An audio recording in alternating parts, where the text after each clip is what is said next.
This episode of What the Tech is brought to you by Harry's. For guys like you who want a great shave experience at a fraction of what you're paying. Go to harrys.com and get $5 off your first purchase by entering the code WhatTheTech when you check out. What the Tech?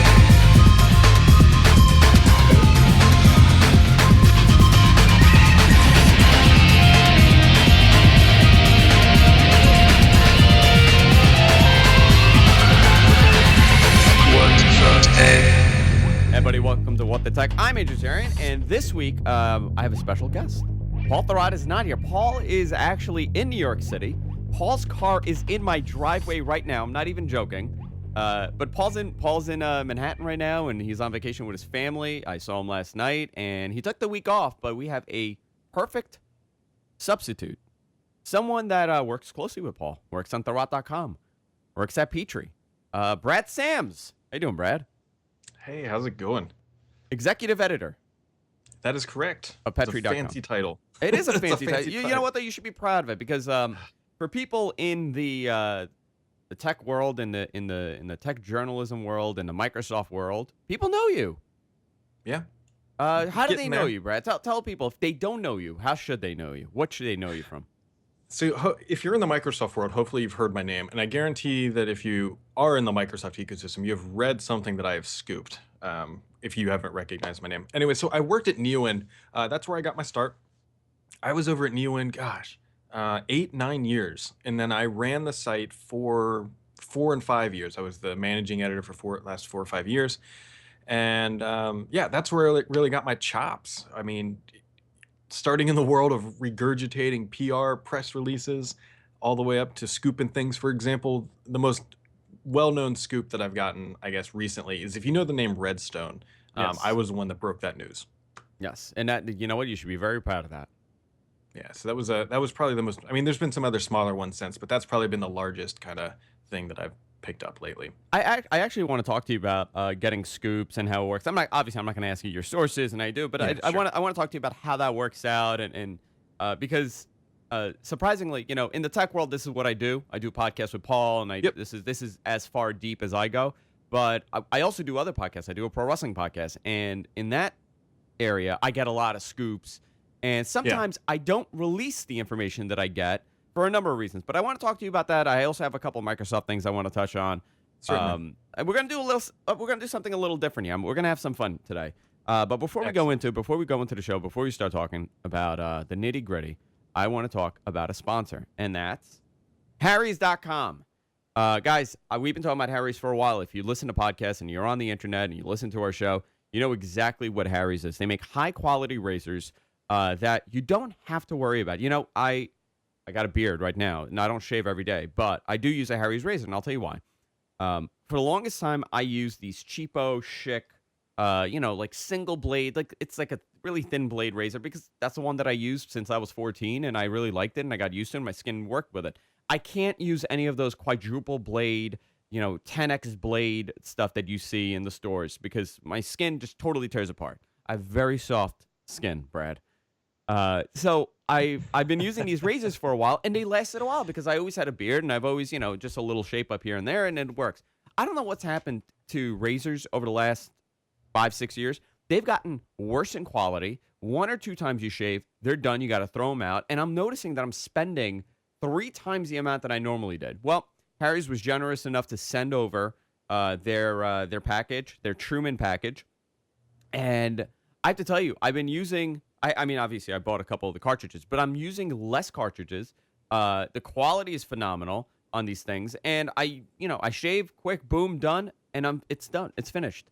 The reason why they're able to do this is because they bought a really great factory in Germany where everything is produced by high-quality steel. They're shipped over here. The packaging is beautiful. They have all these kits. They have a lot of stuff at Harry's. I really, when we talk about companies here, when we advertise companies on the show, I like to use the products. And Harry's is one of the products that I constantly use, every other day when I'm shaving. Now, here's a great deal. You get $5 off your first purchase when you use the coupon code WhatTheTech at checkout. That's WhatTheTech at checkout. If you go to harrys.com, you get $5 off. a lot of great stuff on there. You could buy a gift for somebody. You could buy it for yourself. You could buy two. Harrys.com. Use offer code What the Tech at checkout and get $5 off your purchase. I really enjoy these guys. They've been with us for a while. Great people. Harry's, thank you for supporting the show. So, Brad, let's talk about this. Let's do it. I want to talk to you about you. So, how did you get into Me. technology? How did you get into, okay, no, a couple of things here. One, is this what you wanted to do No. with your life? What did you want to do with your life? This goes way back. This actually goes back to when I was in college, and so 04, 05-ish. So like many people in college, I was ass broke. Just $5 into the ATM, so you had enough to be able to take out a 20, right? Just needed money, and I've always had like a penchant for working on the web. I used to build GeoCities websites and write stupid stuff. God, I don't even. Did you have the dancing Spider-Mans? I had those. I really had hope the you did. marquees and everything. And I really hope those pages have been burned for all of history. But I've always been kind of good with the web and just figuring it out. So in college, I did a lot of SEO work for about 2 years. And what I would do is I would build up blogs and then sell backlinks. If anybody who's been around a little bit used to know that backlinks for Google used to be king, and you wanted a high page rank backlink, and then that would boost you up, and you could game the Google search engine. And so I started doing SEO work to pay bills. Yeah. I mean, to go out and have fun. So I would legitimately write blogs. And I remember this one clear as day. One was about a hot dog stand in New York City. And I would build it up, get it to a page rank 4, and then I would sell it to this guy for like $500. Oh, that's and that would be 3 to brilliant. 4 months worth. Yeah. Wow. If you ever meet my wife, and there's actually probably a pretty good chance you will, Andrew, our joke is that her ring was paid for by Google. That's great. Because that's how I paid for it. Was Yeah. I sold backlinks and all this stuff. That's awesome. And I did that for 2 years, and then the market just collapsed because Google basically figured it out. Yeah, and, they changed it. What was it? Penguin? Was it the Penguin? thing? I think it was Panda. Panda, yeah. Yeah, Panda. because that's And so- I know a lot of I do some consulting work on the side, and Sure. a lot of my clients are doctors. And the reason why my business picked up is because yours went down, because a lot of these doctors were doing the stuff like that with like SEO, and they changed the total algorithm, the way the search works, and these guys that were listed on the first page now all of a sudden either got blacklisted or they just totally like jumped out to like page 4 of search. And I ended up coming in as consultants for these people and helping them out. Yeah, so that whole market collapsed. And I mean, it was literally an overnight. And for whatever reason, it was probably a good thing. But at that time, it was like, man, what should I do? Like, I need to do something. And I was in the forums of Neowin, and they just so happened that they were hiring writers. And I had gotten really proficient at writing quickly because I'm building a crap blogs. But were you day in, day out. involved? Like, were you following technology to the extent that you Yeah, do I mean, now? I think Like, it was just a natural curiosity, right? yeah. Just I liked shiny things, I like tablets and whatnot. Or tablets didn't even really exist then. So it was just kind of a natural curiosity, and they said we need people who can write quickly, who can take content, turn it around, flip it, and they were going to pay me for it. So lo and behold, that went on for 8 years. And during this time, I have an undergraduate degree in accounting. I have an MBA. I worked public consulting for 3-4 years until I really figured out how to, make writing an actual thing that I could support my family with. That's amazing And- how life leads you into that path. I mean, Paul was a banker. Mary Jo went to Yeah. culinary school. You have a degree in accounting, and you just stumbled into this, and you kind of like fell into becoming a writer. So when you went to Neowin's, did you know what you were getting yourself into? Were you prepared for this, or were you in over your head big time going into writing about tech? It was, to be honest, it was a little bit different of a world then, because obviously the internet was still huge, but blogs were still kind of maturing. Like, people didn't really know, like, when you would apply for a press pass and you were a blog, people wouldn't give you a press pass. You had to actually apply as like an actual journalist who was in a print publication. So it was kind of a different world. So you could get away with a lot more as a blog and kind of like an unknown brand at that time. Yeah. So, I learned everything I do trial by fire. I learned immensely at Neowin, mostly when I took over, what you can and can't do, what's going to work and what doesn't work. So, like my background, obviously, I have a good technical business background, but the writing side, I screwed up a ton and I burned a lot of not really burned bridges, but I mean, I burned down Neowin for a little bit because I didn't know what the hell I was doing. Okay, so give me an example. Like, what do you consider screwing up in I guess journalism and in on Oh, writing public, up something that's not right. like totally like a bogus story, like you got a Somebody bad. sends you a tip and Yeah. you just write it up as you think it's the gospel and you publish it and it's just totally off base. Yeah. Or you start imagine this. Like you remember Ed Bott, if you're Yeah, on yeah, Twitter, sure. it was like past couple days wrote up a takedown piece of a Forbes tech that was just total garbage. Like what that guy wrote would be like what I consider like burning down a house, where he just took something off of Vote, which is like a Reddit spinoff, and wrote it up as the gospel and without actually doing any research. Like that's a very journalism 101. I just figured out how to type on a keyboard type thing. But I think with the way that it's worked now with the internet, right? It's a couple things. One, misleading titles, bait and switch. Yep. I mean, things like that, clickbait stuff. Really is what drives traffic. Two, if enough people tweet it, it must be true, right? I mean, Yeah, that's exactly. really how people perceive things. Three, it's the lack of repercussions from screwing up in that sense. If unless you're writing for a major site, then you're going to get your ass handed to you. But a lot of times, you see things tweeted and you see stories posted, and you're looking at it and you go, well, this can't be right, but it's spread because a couple of people wrote it, and now it has to be true. Yeah, and somebody in the comments or the chat room asked, said, "Hey, what's the Brad and Tom story?" So I don't want to go into all the details because Tom and I have a very long history together. But so Tom was actually running Neowin when I started there. He didn't hire me. Actually, in a kind of a weird world, a guy named Michael Stancliffe was the kind of middle ground there, and Michael hired me. And ironically, now Michael writes for me over at Petri. He's a good writer, but kind of a reversal of roles and worlds and whatnot. But so Tom was running Neowin for the first couple years that I was there. So I worked with Tom, and then Tom left and started Win Rumors, and then that's when I took over Neowin. Okay, so that's the story with you guys. So now you're learning your mistakes at Neowin. Yep.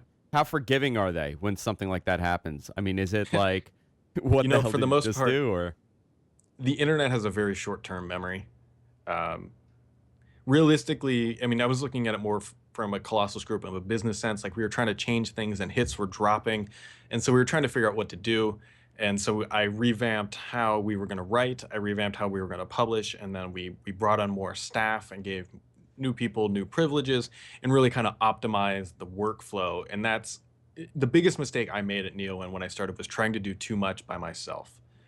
I wanted to be the end-all solution for everything, and I had to delegate. And once I figured out the proper way to delegate and built up the right people around it, that's when Neowin really kind of came into fruition. And over the tenure that I was there, I don't want to give exact stats because that's kind of confidential stuff to them, but it was millions of hits that the site had grown from when I had started to when I had left. It's a tremendously popular website. Windows Central, Neowin, Thurrott.com, of course. So you're now getting into the groove of things. You're becoming a journalist. This is what you do now. You go from putting PR pieces, which if anybody is writing news stories and they started, this is your connection. You get a PR release and you write the story based on what's coming, and then you go into knowing people and getting scoops. So how does that transition go for you? I mean, how do you, without revealing too much, obviously, because this is where it gets interesting, because this is when you become Brad, the guy that gets the scoops, from Brad, just a regular writer. So this is, and I kind of blanket this that anybody who's starting out in this, there's a couple things you need to keep in mind. You have to be extremely persistent. If you aren't publishing constantly, then you're never going to make it. People think that writing on the internet is fun, and generally speaking, it is. Like what we're doing right now is a lot of fun. Windows Weekly's fun. My podcast I do on Friday is fun. Writing is fun.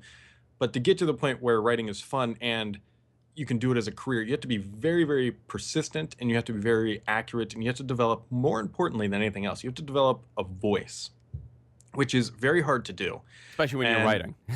yeah, when you're writing, exactly. And so, to be honest, really what I did was I just kind of looked at the industry. I looked at Paul and Mary Jo, and this is like 7, 8 years ago, and I said, how did they get to where they are?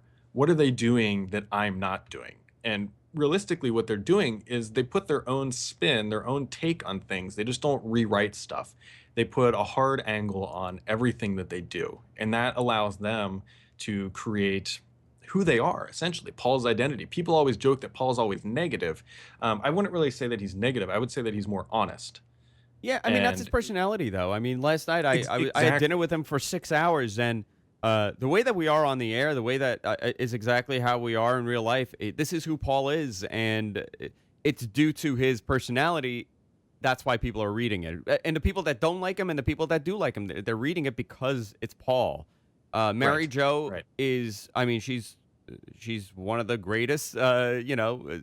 Microsoft writers that ever existed. She has her voice. She gets her scoop. She's well respected. She has a voice. So that's Yeah. exactly. I mean, that's absolutely perfect. But it's very hard to develop that when you're not talking. It's easier for you or myself to have a Mhm. voice when we're doing this Right. because you could Right. build character when you're speaking. But when you're writing, it's a little hard because you got to make people read it as if you are saying it. Yeah. And it's not a skill that everybody has. Flatly put. I mean, Listen, I I'm don't not have that trying to, like, ability at all. I I don't can't do that. I don't want to put myself or Paul or anybody on a pedestal, but writing is not something that writing itself is easy. Writing coherently, consistently is completely different skill set. And then being able to do it with authority is a completely different skill set that's like, you get coherent and consistency, and then you go up to authority, and it's a big jump, and it takes time to get there. And that time is where you have to be consistent. If you forget or don't do stuff, people forget about you. They don't know who you are. And then you just got to take your chances, right? I mean, you got to put your head out there, and this is kind of where you're leading to a little bit when it comes to scoops. So there's a big kind of misconception, like Microsoft asks me this stuff all the time. They're like, how do you get your scoops? What's going on? Obviously, you never tell them because there's a lot of implications if they figure out who's telling you stuff. But scoops are not something like they just show up in the mail and you open Yeah, your email and yeah, it's like, here is Redstone. This yeah. is It's the not like next. Deep Throat. You're not meeting some guy in a parking lot and he shows up and he hands you an envelope. Right, because let's think about this. I primarily cover Microsoft. Microsoft has 100,000 employees. It's very hard, unless your person talking to you is a corporate vice president. There is very little chance that they know the complete picture, right? And what you get is a tip, or somebody will just say, and this is how I got my first scoop ever, was I wrote something up with a technical kind of like slant on it, and somebody from Microsoft on a private communication channel reached out to me and said, hey, you know what? You're kind of right about what you're talking about, but here's what you need to consider. And that was kind of like my first little in Yeah. about what was going on in the world of Windows. And it was related to Windows 8, some insider stuff at the very, very early onset of it. And so the difference between like what Paul, myself, and Mary Jo do versus the guy who writes the one-off scoop or whatever is, here's a perfect example.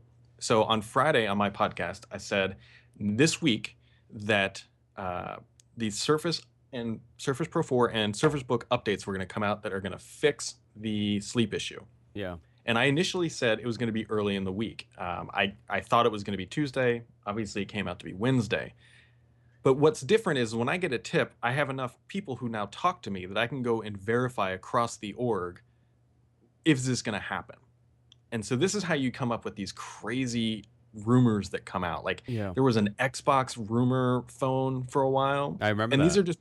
these are just people who just hear one thing and they say, you know what, this was an idea in a conference room, they're considering it, but what they're not doing is going to the other orgs, because if an Xbox wants to build a phone, they got to go talk to the phone people, right? Yeah. They got to ask the phone people, say, hey, how do we build this hardware? How do we ingest it?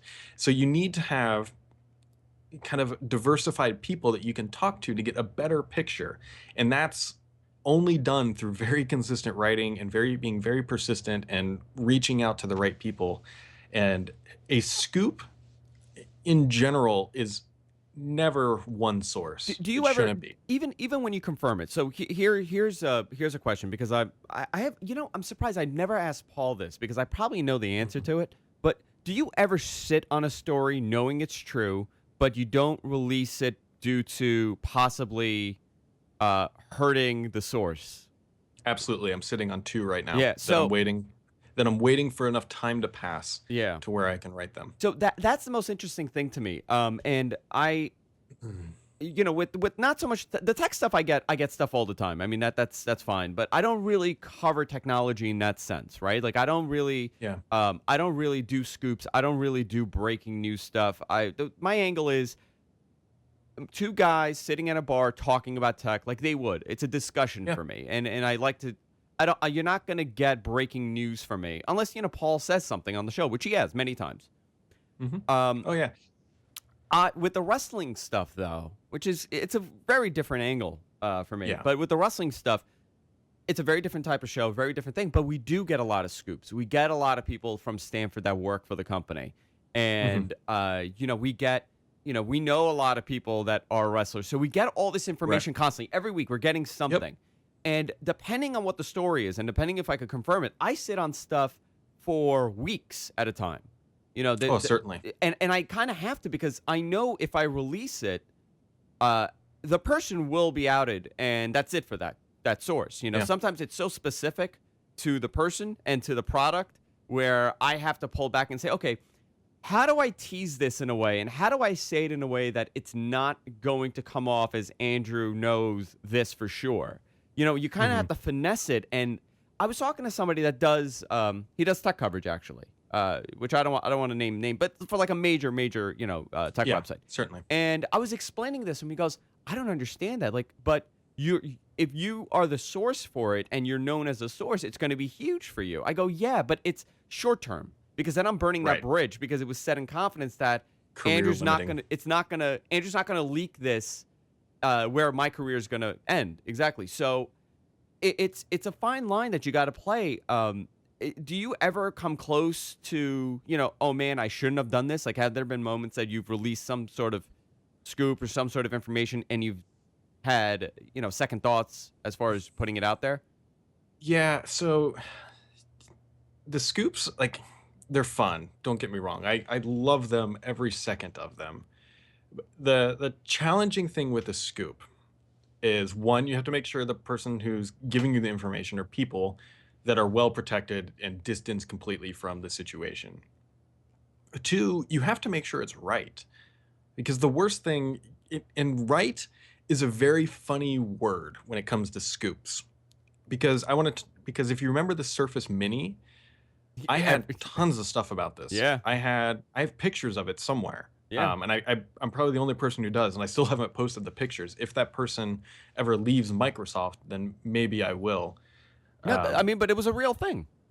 But it never materialized. It never got released. Yep. So this is like the most obvious one because everybody knows it was real. It just never made sense. I mean, They it just was never released produced it. though. It was put into Oh, production. these things were on FedEx trucks to the Microsoft store when they canceled it. You know what, Like, Brad? You want to scoop? Let's find out where are they now. Oh, I know where. I bet they're. You know where they probably are. Remember how Microsoft dug up the desert for that stupid ET game? I think that was a cover to bury these things. Like, they dug it up. Look, we made an ET documentary, and then like when nobody's looking, they threw some smoke screens up and just backed them up and just dumped them all in all there. the Surface Minis. Isn't no, that they fascinating built- though? I mean, they're I built. believe I have to check my notes from way back when, but they built like 18,000 of these things before they were canceled. I mean, that's crazy. That's It's a- amazing. Well, because it was a last minute decision, right? I mean, I remember. Yes, it I think I was with you guys. I think that's one of the first times I met you. That was the announcement that they were going to release the Surface Mini, and they ended up not. And it was the Pro 3. the Pro 3 announcement. Yeah. Yep. Yeah. I mean, that's something that could really shake up everybody, right? Like, let's say you put that blog, but everybody else is doing it. You're not the only one writing about a Surface Mini at that point. So take that scenario though, where you have good information and then Microsoft kills it, but you already wrote up that that product or that thing or that item. That's what's really tough about when you write a scoop, is that you want to make sure that you're pretty damn positive that this is actually going to happen. Because if you write up some great scoop and then Microsoft kills it, or it's already a project that's been abandoned, then it's just kind of weird because you set these false expectations. Like, the worst thing I can do as a writer is write something that's a scoop that is incorrect, and then I set false expectations for a product. Like, if I wrote that the Surface Phone is coming in 2 weeks and it's going to have a thumbprint reader, an eye reader, and it'll play Xbox One games. Well, by the way, and then guys, Brad just said it. So if you're going to quote Yeah. him out of context, that's exactly the moment that you quote him, where it's coming in 2 weeks. Yeah, yeah. So it's and then the device shows up and it does none of that. Yeah. And then people are like, "Oh man, but why doesn't it do this stuff?" But Like, that's you the know what's worst interesting, thing. though? So you as a writer, right? Like, you don't know, but i- anybody watching this show right now could intelligently guess that a Surface Phone will happen, right? Like, if I was going to Right. put money on it, and by the way, I Mhm. don't know. Paul hasn't told me it's coming. I don't know anything like that, right? I'm just saying as a regular person, I would put money that this thing will exist. As a writer, So how I'm going to difficult interrupt is you it? right there Go real ahead, quick go with a ahead. teaser. Yeah, go ahead. So this phone, this mythical phone, will exist from more than one vendor. Ooh, And everyone's going to be like, "Oh, I know what one it is because it already leaked." No, there's more. yeah, So that's this is interesting. like, yeah, this is one of the many things I'm sitting on that I can't Yeah. quite publish yet. So I mean, that's a good quote. That's, if you So- want to, guys, if you want to share that that moment, I could give you the timestamp. That's 20-something minutes into the show. No, but if we are going to take a guess, it's going to exist. It's going to be flagship, possibly from Microsoft. So like, you could, as a writer, you could intelligently figure out a Mhm. story here. How difficult is it for you to kind of not write pieces like that, or write pieces like that you're not alluding to too much and you're not filling in too many blanks? Like a couple of weeks ago, Paul and I discussed something on the show, and we had a conversation prior to the way that we're going to say this. You know Yeah. what I mean? Like, sometimes we Mhm. will do stuff like that. Like, I'll come to him and I'm like, Paul, I heard this. I don't want to come out and say this because I don't want it to be Paul Thurrott said. So I want to talk to you about what I want to say, or he'll say the Yeah. same thing to me. You kind of work with what you have because you don't want to expose too much and you don't want to hurt somebody. Yeah, there's so much that goes into this writing process that people never really consider. For example, I'm sitting on things that I could write today, and and I don't get too much caught up in this anymore. I used to for a while, and then I just realized it's not worth the risk. Yeah. For example, I was scared shitless that Mary Jo Foley was going to scoop me on the Redstone name, because she is queen of Yeah. getting code names, right? Yeah. She's really good at that. So I found this out and I sat on it for at least 2 weeks. At least 2 weeks. And I'll tell you what, man, I was just waiting, and I didn't, and to be very fair, a lot of times I will get scoops, and I talk to Paul. Paul and I have been working together for years. Us writing on the same site and working for the same company is just a formality to what Yeah. we've been doing for And a I've seen long, you long guys time. work. I mean, Yeah. it's a blessing when you have somebody that you really could work well with. You guys work, I mean, Right. great. Yeah. And to be fair, Mary Jo and I work very well together. And a lot of times I will tell her the scoops that I have, that I'm generally when I'm very close to publishing, just to say, "Hey, have you heard anything?" Also, it helps me out too when I was really trying to develop my voice too, is that if I can publish something and then a few hours later, somebody like Mary Jo or Paul writes it up confirming it. That really, really helped me kind of grow up as a writer and establish who I am. And I tell Mary Jo a lot of things that I haven't written, and I continue to, and I will never stop because Yeah. she's a good listening wall, and she reciprocates. But the Redstone one was like a big thing for me, and I knew that she could get that name.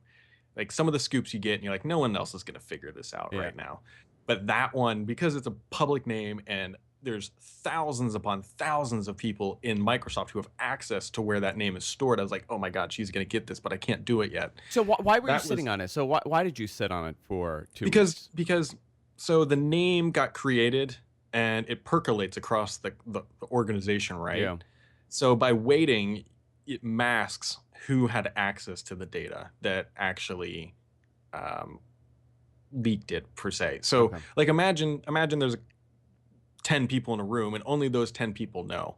Well, if I wait 2 weeks, I know that those 10 people will then share it with their teams, Share and with their those teams teams. will then Yeah. pass it down. Okay. So now, of the 10 people who could be accused, it's now up to 20,000 people. So does it come down to like until you could get a totally separate source? Like, do you do like, okay, two totally? I know Mary Jo has said, and I've spoken to her about this. Yep. Because it was almost like the same conversation we're having, because I was sitting on something I didn't know if I should. She goes, listen, when you could confirm it from three totally independent sources, Yep. three totally different divisions, then you know that okay, this isn't going to come back to bite you on the ass. Yeah. So there's a couple people inside of Microsoft who I really, really trust. Um, and when they tell me something, I know for almost certainty that it is accurate. They are in the position to know. What makes you question this type of scenario is, like, let's say you have a friend who works in Xbox and he starts telling you stuff about Office. Like, that doesn't really, like, you got to keep it in perspective that he should know things about Xbox. And if he's Yeah. talking about Office, well, you should definitely get another source. But for the most part, I try to at least have two people who can independently verify something to me. At least get it, within the ballpark. That's the other thing you get too, is you get a lot of like tips and things from people who work at Microsoft or people who work close with Microsoft. And a lot of what our job is just building that puzzle, right? So you get a tip that, let's just say the Surface 4, which is coming up soon. So like one guy says, well, you know what, it might have Windows Hello, and another guy says no.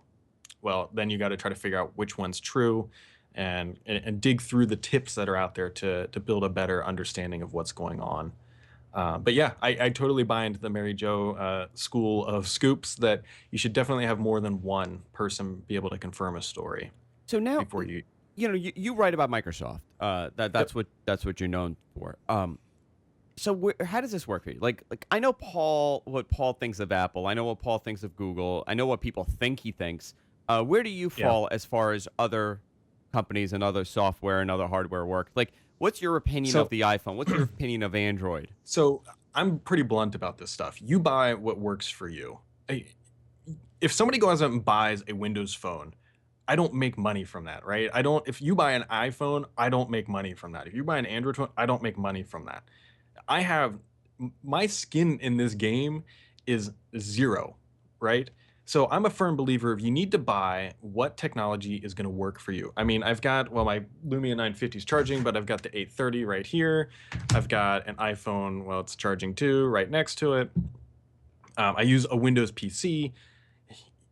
I don't get bent up if some guy is using an Android phone. I don't go over and tell him, say, you know what, you should have bought a Windows phone instead. You would have had a better experience. A better one.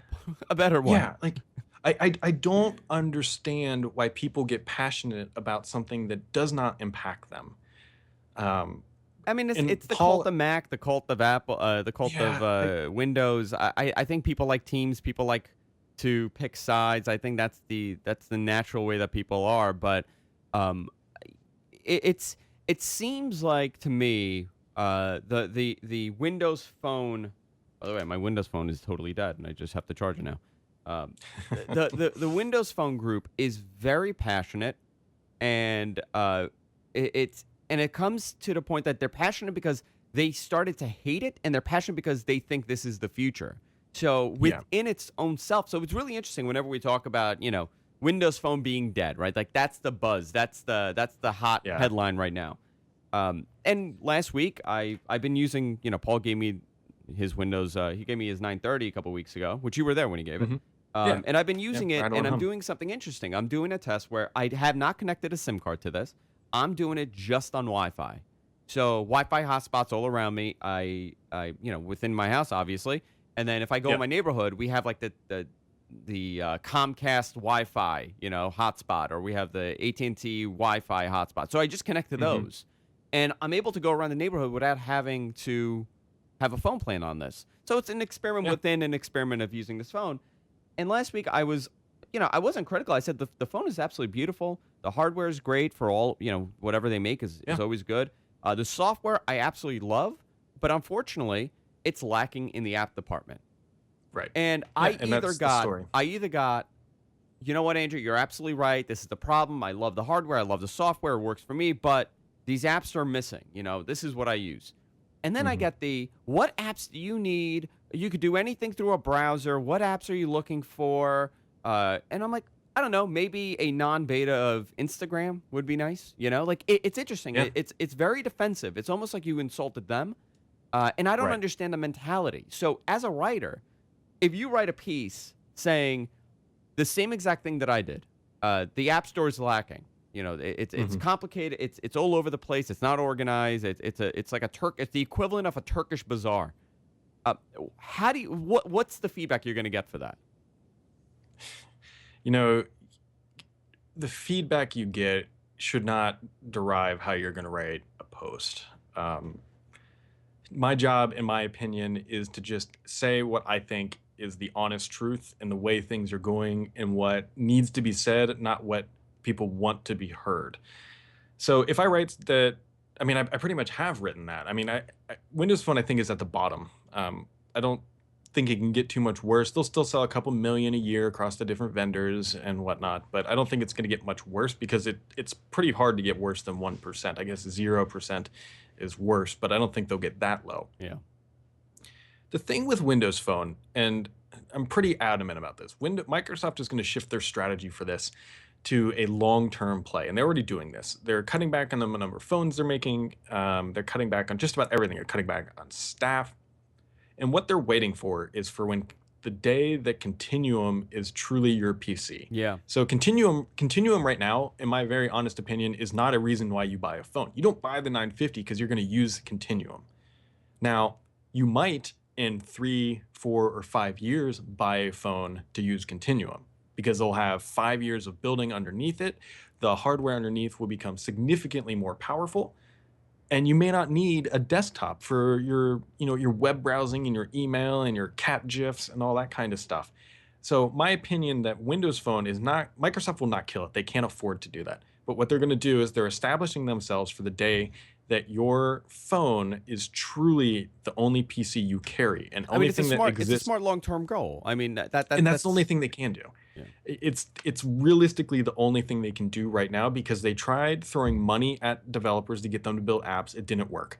They tried just pushing so much hardware that they would get volume and then app developers would want to build apps. That didn't work. And so now they're trying this universal Windows platform thing, and it's still not really working the way they wanted it to because they have 1% of the phone. So what else can they do? They need to cut costs. They need to make it a limited liability, but they need to not remove themselves from the marketplace. And so what we're going to see is this Windows Phone, the proverbial Surface Phone type idea, slowly come to fruition through Continuum, and eventually, why buy a laptop when you can just buy Lumia, whatever. Well, Lumia may not be the name. The Surface Phone that docks into a laptop and that docks into a desktop. It's reminiscent of the Palm Folio. You are. This is not a new idea. It's No. really not. But the And difference. Motorola's done it. Palm has done Yeah. it, but there's one difference here. The big difference is Windows. Microsoft is the only one of all these people that can give you a familiar desktop experience and run the apps that you already know. The only way you can get. So people made this huge kerfluffle about Office being on iOS and Android. I don't think that's a big deal. What will be a big deal is when these devices take off and they allow docking, to a larger screen, that they still support Office on those larger screens. That would be a big hit to Microsoft. But right now, the only way you can do that is through a Lumia 950, and the only way you can get a start button is through a Lumia 950. The only way you can get Windows on a large screen is through Microsoft right now. So I think they'll be okay in the super long run, but realistically, I think they're sitting out this generation of Windows or smartphones until the market comes around to where they can again play. So technically, I mean, if you think about it, they're banking on Continuum being the future of Windows Yeah. and the future of hardware. I mean, Of the mobile game. of Yeah, the mobile game. I don't Yeah, I think mean, but let's say about the Surface, right? The Surface, Surface RT, for example, right? Surface RT Yeah. is gone, long gone. It was a weird experiment, whatever. But you have the Surface Pro. Couldn't there be a lower end Surface that is just a Continuum device where you just dock your phone and that's the device and it's Oh, the certainly. functionality Certainly. of a regular Surface. Where who is that targeting though? Who is Yeah. that market for? So I think the business the business environment. So imagine you're an IT admin sitting at a large company. Actually, here's a great example. So a couple days ago, a product called NextDoc, I think it was called. Yeah. All it is, it's a Palmfolio. It's a screen and a keyboard and a clamshell, and you plug in your 950, and you get Continuum in a laptop-like mode. So imagine you are a large IT company, and right now you're buying your staff a desktop and potentially a laptop or a desktop, and you're paying for a phone. What you can do with this continuum is you can remove one of those large expenditures. You can remove, let's say, the desktop, and all you do is give them a screen and a dock, and all your really reoccurring annual costs are that smartphone that's a couple $100. Yeah, I mean that's So it's going to be I think they'll be able to position it as a cost savings initially to the enterprise, because think about people who work in like salespeople who work in the marketing side of sales. What do they need? They need an email, they need probably Excel and potentially a web app, right? They don't need a desktop with two GPUs in it. They don't yeah. need a laptop with all day battery life. What they need is a mobile device that allows them to work in this scenario. So why not pay the phone that you're already providing them, and then you'll give them a clamshell that's $150. Who cares if they break it? It's $150 to the enterprise. It's no longer that $1,200 laptop. So I think that's where the mobile phone revolution kind of starts. I don't think it starts with the consumer. I think it starts in the business world and then potentially goes backwards into the consumer I world. mean, it's long-term planning, right? I mean, that's what we're talking about That's here. And for Microsoft, if they go to 5% market share in the US, I mean, that's great. That's phenomenal. Yeah, it would be huge. And here's the thing. So for a long time, Bing was losing a lot of money. Xbox goes through very cyclical things just because of the way the Xbox works. And there were people saying, you know what, Microsoft should get rid of Bing because it's not making any money. Windows Phone, we learned, for every device sold, I think it was in 2014 or 15 or whatever they acquired, they were losing 13 cents on the bottom line for every phone sold. That is not a way to run a business. Now you can look at Bing and Bing will be like, well, Bing was losing money. The difference was Microsoft saw a path to profitability with Bing. They saw how they were eventually going to make money. They didn't see that with Windows Phone, Yeah. which is why we're seeing these drastic changes. Because as much as people want Windows Phone to exist, Microsoft is a for-profit company. They have shareholders they have to pay back. They have everything else. So they didn't see a path to profitability with Windows Phone, so they had to drastically change the course that they were on. And this is the shift that we're seeing. Now, they're not going to exit completely, but we're no longer seeing the massive, at one point there was a new Nokia. It was, I think we counted, it was like every 7 weeks they were pushing out a brand new, There was a new note. brand Yeah. new device. Yeah. So Microsoft will not exit the Windows Phone game, but But they've been at this game for a while. I mean, the Pocket PC, Windows Mobile 6, Mhm. Windows Mobile 6.2. They've yeah, been doing this for a long time, and I'm just curious on how the mentality has changed. I mean, obviously they've gone from Windows Mobile, which was not a lot of fun, to be honest. I was a Windows Mobile user. yeah, It was not a lot of fun considering it was bizarre. It was the early right. days of smartphones. To Windows Phone, which is this beautiful, software design, and was their problem that they came into it too late because the market was too saturated, or is it because uh, of the lack of apps? Like if they had a Mhm. bigger app store, how much of a difference would it have made?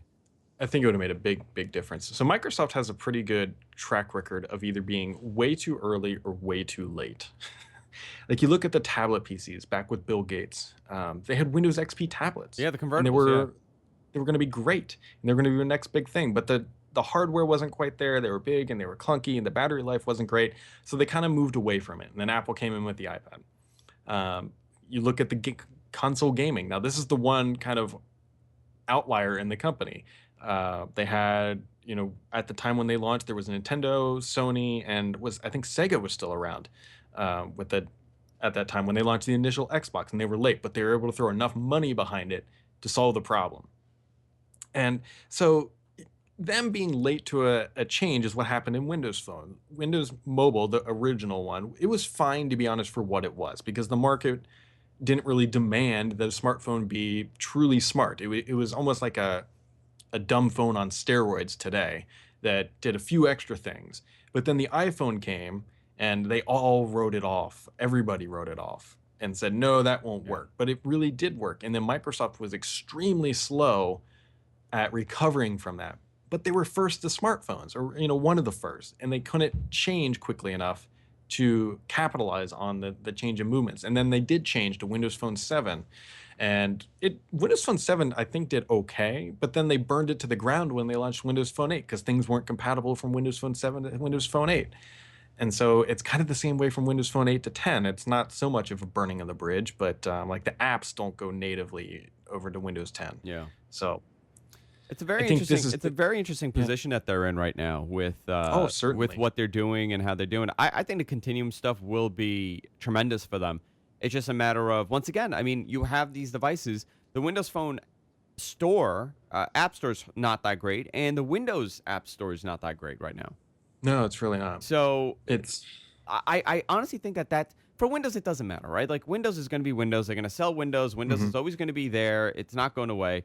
But when you need that extra thing, I think for them, it's the App Store.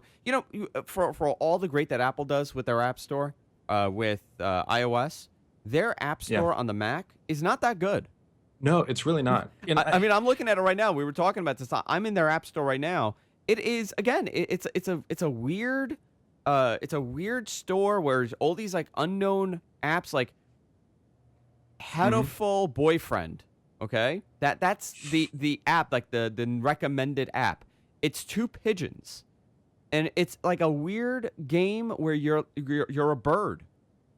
This thing is selling here for $9.99 on their front page. What is this? Yeah. So I have kind of a disdain towards just the store, and not even just Microsoft Store. I mean, the Mac Store is a perfect example. So Microsoft made a huge deal about TripAdvisor that launched a few weeks ago. TripAdvisor's in the desktop app store. Great, guys. I'm still going to go to tripadvisor.com because there's more reviews, there's more features. I already know what it is. Why would I use this app? Same with like Spotify. The Win32 app is getting updates more frequently. It has more features. Why would I go to the Windows Store to use this? Another example, the Tomb Raider came out in the Windows Store, and they want people to buy Tomb Raider through the Windows Store. And they want kind of the Windows Store to become a gaming club.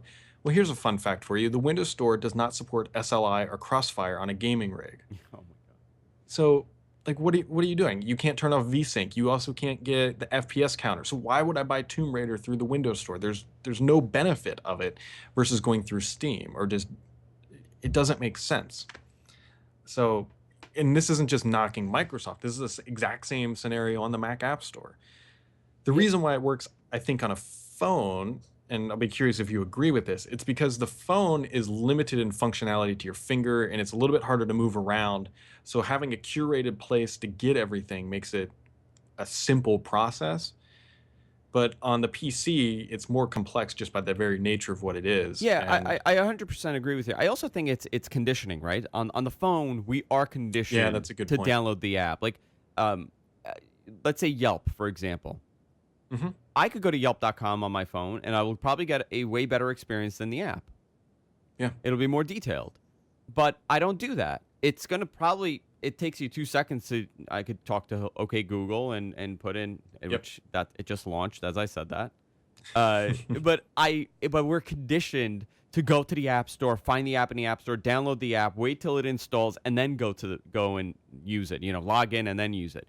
It's a very different way of thinking. I think on the PC, we like the idea of an App Store. I think the idea of an App Store on the PC side, I was thinking, like, with Windows 7. Windows 7 should have launched with its own App Store. It should have, yeah. That would have been tremendous for them. You talk about security, you talk about vulnerabilities, you talk about all these people. You go to Google and I put in Skype. I'm going to get 3 different Skype listings that aren't Skype's website, and I'm going to download something, and I'm going to get some sort of adware, or I'm going to get some sort of malware. Yep. It's a simple thing. If they had created an App Store with their top, 250 apps for Windows, Win32 Yeah. apps. You want to talk about security vulnerabilities? That's how you Yeah, no fix a kidding. lot of the problem. Not majority of the problem, but a lot of the problems corrected with that. At this point, I don't think it matters for an app store. But I mean, for like a Win32 based app store or like a Mac app store, it doesn't really. People aren't using these platforms. Yeah. But I will. it's not. I I don't know. It's a disaster when you think about it. I think you're right. It's very difficult on the PC side.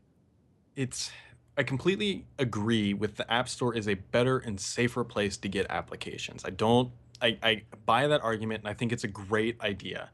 The problem is right now is universal Windows apps are underpowered. They are limited by the very nature of what they are, and Microsoft hasn't given hardcore developers enough tools like they'd have on the Win32 side to create quality applications that people will want to use. My goal and hope for Build this year is that Microsoft comes out and announces just so many new APIs for the Windows App Store that they can't even talk about them. Like they just show up on the screen and it's just like just this scrolling list of things that now can be used. And so the developers can get more power out of the Windows App Store while maintaining that level of security. Yeah. If Microsoft can't figure out how to do that, they've failed as an organization because that is what they are. They're a software company who does productivity, and if they can't make their productivity apps in the store as good as their Win32 app, there's no reason to use them. Very well said. So, Brad, we're running out of time here. Do you have like an extra 10 minutes to do the post show? Sure. Okay, cool. So we'll because I wanted to talk to you about we kind of touched on comments and how they impact you, and you see the ugly side of the internet. But let's do that for the post show, guys. Where can people find you, Brad? Brad, you're on Twitter, so right? You're everywhere. All over the internet. It used to be an easier thing when I was at Neowin. So I'm on Twitter at BDSAMS, and I'm very, very active on Twitter. And to be honest, guys, I do generally try to respond to everybody who tweets at me to some way, shape, or form. It's a question I'll try to, as long as it's not asinine. I really am very active on Twitter. You can find me on Petri, and I'm also writing on Thurrott. I've actually got 3 stories on Thurrott right now because Paul is away. And you can also find me on Fridays. So I do a podcast every Friday. It's more of a soliloquy type podcast, but if you like Windows Weekly, think of it as a 30-minute version. It's just real quick, to the point, recaps the news, scoops, and all that good stuff. And you can find those links. They're always up on Petri. And you record it live.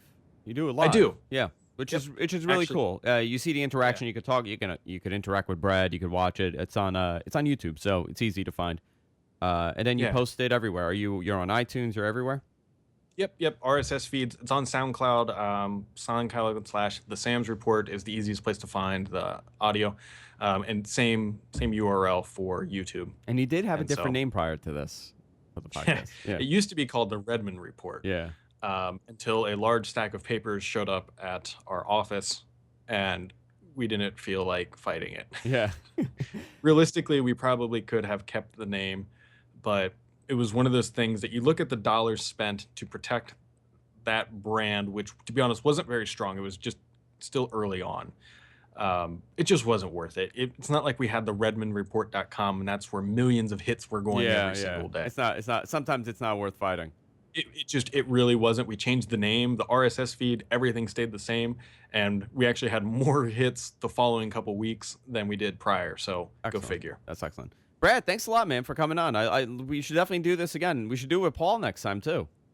Yeah, no, it's certainly a lot of fun. Appreciate it. This is what podcasting is all about, boys and girls. Guys, go to our website, gfqnetwork.com. Subscribe to us. We're everywhere podcasts are available. You can follow me on Twitter at Andrew Zarian. Of course, the show will be posted on GFQ and, of course, on Thurrott.com. If you're watching live, stay tuned. We're going to do a post show, a wrap-up show with Brad. I want to talk to him about a couple topics that we ran out of time on the show here. But stay tuned. If you are not watching live, you could get it on patreon.com/whatthetech. It's our bonus show. We recorded on Patreon. But you know what? I'm going to release this week. I'm going to put it out there for free. You don't have to sign up if you don't want to. All right, guys. See you all next week.